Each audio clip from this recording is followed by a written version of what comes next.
Hey, Brian Owens here, the Uber and Lyft driver with theprodrivers.com. This will be my third message about the Acura MDX 2016. This will be the third update on that, and I'm wanting to let everybody know basically how I've been doing. So, without further ado, it's actually been going really well.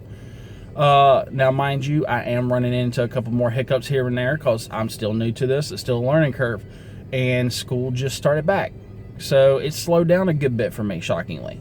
I was getting a lot more, travel from people going in and out for vacations, etc. And the places I normally were sitting aren't as busy as they were.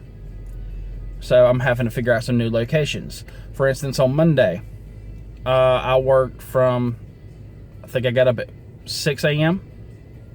and I was in Atlanta waiting on rides and wound up only making about $150 that morning. And then the rest of the day I sat at Frankie Allen Park and for a little bit, and then I went up toward Alpharetta, and that was not really a complete, that was kind of, I should have stayed in Frankie Allen Park possibly. And I didn't really get anything for the rest of the day. I sat there till about 6, 7 o'clock at night. And 7 o'clock is usually my quitting time. Now the next day, I did it differently. I didn't go all the way up to Alpharetta. I stayed in Frankie Allen Park, and I stayed there all day long. In the morning time, I had a few rides, did maybe $100 that first thing that morning because I got lucky and caught a trip all the way to Atlanta. And after that, I wound up sitting at Frankie Allen Park from like 9, 10 a.m. all the way up until 6 p.m. before it picked back up.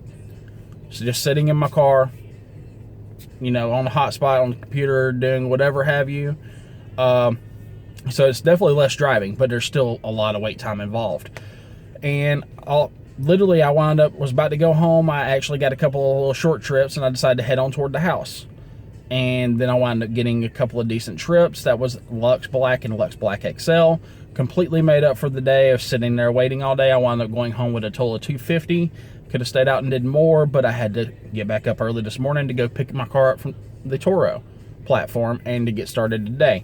So it was definitely well worth it. But like I said, there's pros and cons. There's learning curves to everything. And with me just now getting into the school year and school starting back, I'm having to learn this, and I'm going to let y'all know as we go as to, how it works out. And you just got to figure out where you need to be while school's in, basically, is all it boils down to. The hot spots you got during the summertime are not going to be the hot spots you got during the school season at all. End of story, period, point blank. Now, if you are going to get one of these vehicles and do this full time, I do not recommend sitting there all day with your engine running. Get you one of those screens that blocks out the sun coming in from your front. Get you some of the things that go over your windows to block the sun coming in to keep the heat off of you. I actually have some covers that go completely over, and I'll demonstrate those in another video at a later time. They go completely over, and they have breathing room. I can roll my windows down, and a breeze will still come through. Now, if it starts raining, I'm kind of, not really going to be able to use them during that, but it keeps my car 10 times cooler, so that way I can sit there throughout the day, get on my laptop, on a hotspot, do whatever I need to do, or tap into the local Wi-Fi of where I'm at, whatever have you. So with that being said, just, be mindful, because last thing you want to do is burn more gas than what you're making. And by running your engine all day, every day, it's gonna kill your gas. You might want to invest in one of those little rollout solar panels and attach a couple portable fans to it. That's what I'm thinking about doing. Just think outside the box. But other than that, it's definitely worth it. I definitely recommend it. I'm still making about $1,600 to $2,500 a week, and that's with me driving 10 times less than I was on the higher end platform, or on the lower end platform, my bad. Because for the regular, I was only making 12 to 16 at most, and that was me pulling 65 hours.